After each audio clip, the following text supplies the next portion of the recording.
Royal Challengers Bengaluru কখনো আইপিএলের শিরোপা জিততে পারেনি। বিরাট কোহলি কখনো আইপিএলের শিরোপা জেতেননি। এইটা নিয়েই তো চর্চাটা হয় বেশি। কিন্তু পাঞ্জাব কিংস, তারাও তো বছরের পর বছর তারকাবহুল দল গড়েছে। এই দলটিও কখনোই আইপিএলের ট্রফি জিততে পারেনি। এমনকি গত 10 বছরে তারা আইপিএলের প্লে অফে খেলার যোগ্যতা পর্যন্ত অর্জন করতে পারেনি। প্রীতি জিন্তার দল, পাঞ্জাব কিংসের যে মালিক বলিউড অভিনেত্রী, সেই প্রীতি জিন্তার দল হিসেবেই পাঞ্জাব কিংস থেকে গেছে, কেননা মাঠের ক্রিকেটে সেই সাফল্যটা নেই। এইবার পাঞ্জাব কিংস নতুন একটা অ্যাপ্রোচে নতুন একটা সিজন শুরু করছে, নতুন কোচ রিকি পন্টিং এর অধীনে, নতুন ক্যাপ্টেন শ্রেয়াস আয়ারের অধীনে, এবং প্রায় আমূল বদলে ফেলা নতুন একটা দল নিয়ে। এই দলটি কি শিরোপা জিততে পারবে? অবশেষে টুর্নামেন্ট এখনো খুবই ইনিশিয়াল পর্যায়ে, কিন্তু শিরোপার কথা না বললেও প্লে অফে ওঠার যে তারা খুবই বড় দাবিদার, সেইটা বুঝিয়ে দিচ্ছে নিজেদের প্রথম 2 ম্যাচেই। এইবারের আইপিএল এর মাত্র তৃতীয় দল রয়্যাল চ্যালেঞ্জার্স বেঙ্গালুরু, দিল্লি ক্যাপিটালসের পর এই পাঞ্জাব কিংস মাত্র তৃতীয় দল যারা নিজেদের প্রথম 2 ম্যাচের 2টাতেই জিতলো। এই যে আজকে লখনৌ সুপার জায়ান্টসকে তারা হারিয়ে দিল 8 উইকেটে, সেটাও 22 বল হাতে রেখে একটা আয়েশি জয় পেল। সেই জয় আপনি আসলে টার্নিং পয়েন্ট কোনটাকে বলবেন, তা নিয়েই তো এই আলোচনাটা। লখনৌ সুপার জায়ান্টস যখন 171 রান করেছে, তখনই কি ম্যাচটা শেষ হয়ে গিয়েছে? আমি একেবারে শেষ হয়ে গিয়েছে বলবো না, তবে এটা পার স্কোর থেকে অন্তত পক্ষে 30-40 রান কম। মানে মিনিমাম 200 না করলে এই জায়গাটাতে আসলে ম্যাচ জিততে হলে একটা বোলিং ফিল্ডিং থেকে হিউজ এফোর্ট লাগবে, একটা অসম্ভব একটা কিছু করতে হবে, সেইটা তারা করতে পারেনি। ফলে রানটা আসলে কম হয়ে গিয়েছিল, এটা বলাই যেতে পারে। এবং সেইটা আরো বেশি কম প্রমাণিত প্রাভসিমরন সিং, তিনি যে পাঞ্জাব কিংসের ওপেনার, তার ওই বিস্ফোরক ব্যাটিংয়ে। মাত্র 22 বলে তিনি 50 করেছেন। পাওয়ার প্লে 6 ওভারে পাঞ্জাব কিংস 1 উইকেট হারিয়ে 62 রান তুলে ফেলেছে। হ্যাঁ, প্রিয়াঙ্ক শার্জ যিনি হচ্ছে কি আউট হয়েছেন ওর মধ্যে, এবং তাকে আউট করার পর রাঠিজয় যে সেলিব্রেশনটা করেছেন, নোটবুক সেলিব্রেশন ওয়েস্ট ইন্ডিজের কেস্ট্রিক উইলিয়ামসের মতো, ওইটাই আসলে তাদের একটুখানি প্রাপ্তি এই লখনৌ সুপার জায়ান্টসের এই পাওয়ার প্লের এই অংশটাতে। তারপরেও গিয়ে দেখা গেল 10 ওভার শেষও তারা 1 উইকেটে 110 রানে পৌঁছে গেছে, ম্যাচ আসলে শেষ হয়ে গেছে। হ্যাঁ, ওইখান থেকে প্রাভসিমরন সিং তিনি যখন আউট হলেন, তাকে আউট করার জন্য একটা স্পেশাল কিছু লাগতো, এবং স্পেশাল কিছুই আসলে হয়েছে। ওইখানটাতে ওই রাঠের বলটাতে তিনি যে একটা বিগ শট আরেকটা খেলেছিলেন, মিড উইকেটে ক্যাচটা প্রথমে আয়ুষ বাদনী ধরলেন, এবং তিনি বুঝতে পারলেন যে ব্যালেন্সটা রাখতে পারবেন না, বাউন্ডারির ওপরে ওই পারে চলে যাবেন, বলটা তিনি শূন্যে ছুড়ে মারলেন, এবং স্কোয়ার লেগ থেকে দৌড়ে আসা ফিল্ডার রবি বিষ্ণয় তিনি ক্যাচটা রিলে ক্যাচটা আসলে কমপ্লিট করলেন।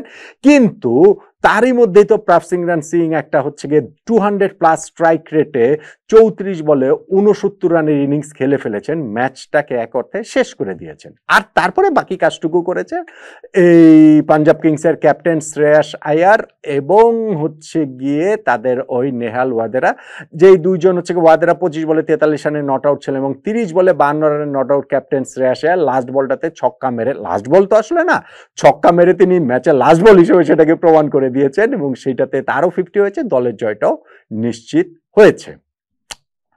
এর আগে যে 171 রানে লখনৌ সুপার জায়ান্টসকে আটকে রাখলো এই পাঞ্জাব কিংস, তাতে ইনিশিয়াল 3টা ব্রেক থ্রুর বড় অবদান রয়েছে। পাওয়ার প্লের মধ্যেই তারা 3টা খুবই গুরুত্বপূর্ণ উইকেট তুলে নিয়েছে। মিচেল মার্শ, তাকে গোল্ডেন ডাক উপহার এখানে দিয়েছেন আর্শদীপ সিং।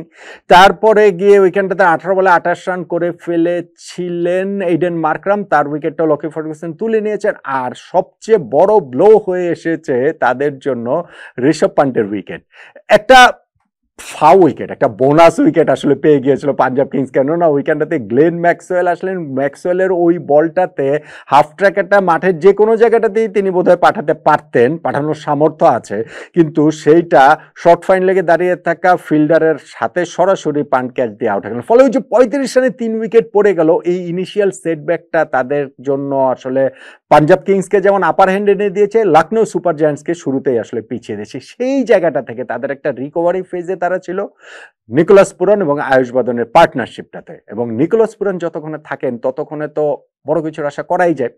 একে তার সামর্থ্য প্রশ্নাতীত, তার উপরে তার ফর্মটাও প্রশ্নাতীত। এইবারের আইপিএলে প্রথম 2টা ম্যাচে তিনি ইনিংস খেলেছেন 75 এবং 70 রানের।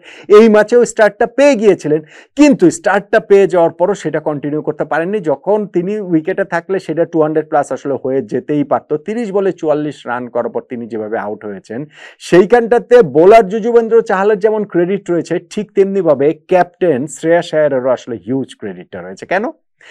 চাহালকে আগের ওভারটাতেই এই নিকোলাস পুরান 2টা 4 মেরেছেন, 1টা ছক্কা মেরেছেন, তারপরও চাহালকে দিয়ে তিনি কন্টিনিউ করেছেন এবং চাহাল ওই বলটাতে তার ওই বলটা অফ স্ট্যাম্পের অনেক বাইরের বল, সেটা আসলে রিড করতে ভুল করে তিনি ক্যাচ দিয়ে লং অফে আউট হয়ে গিয়েছেন নিকোলাস পুরান 30 বলে 44 রান করে। ফলে এইটা তাদের জন্য, লখনৌ সুপার জায়ান্টসের জন্য একটা বিরাট বড় ব্লো ছিল বলে আমার কাছে সেটা মনে হয় এবং সেইখান থেকে শেষে গিয়েও তারা 171 রান করতে পেরেছে। ওই বাদনির একটা ইনিংস কিংবা ধরুন হচ্ছে গিয়ে আব্দুল সামাদ একটা ইনিংস খেলছেন, মাঝখানে আবার আউট হয়ে গেছেন ডেভিড মিলার, তবে 171 তারা করতে পেরেছে। শেষ 6 ওভারে তারা 63 রান তুলেছে, সবই ঠিক আছে। জয়ের জন্য যথেষ্ট না, জয়ের জন্য আসলে কোনোভাবেই যথেষ্ট না। তাহলে প্রীতি জিন্তার এই পাঞ্জাব কিংস, রিকি পন্টিং এর পাঞ্জাব কিংস, শ্রেয়াস আয়ারের পাঞ্জাব কিংস আইপিএল এর প্রথম 2 ম্যাচে 2টাই যে জিতলো, তাতে এই দ্বিতীয় জয়ে লখনৌ সুপার জায়ান্টসের বিপক্ষে 8 উইকেটের জয়ে টার্নিং পয়েন্ট আসলে কোনটাকে বলবেন? একটা দাবিদার হচ্ছে কি, ওই যে শুরুতে 35 রানে তাদের 3 উইকেটটা তুলে নেওয়া, স্পেশালি ঋষভ পান্টের উইকেট।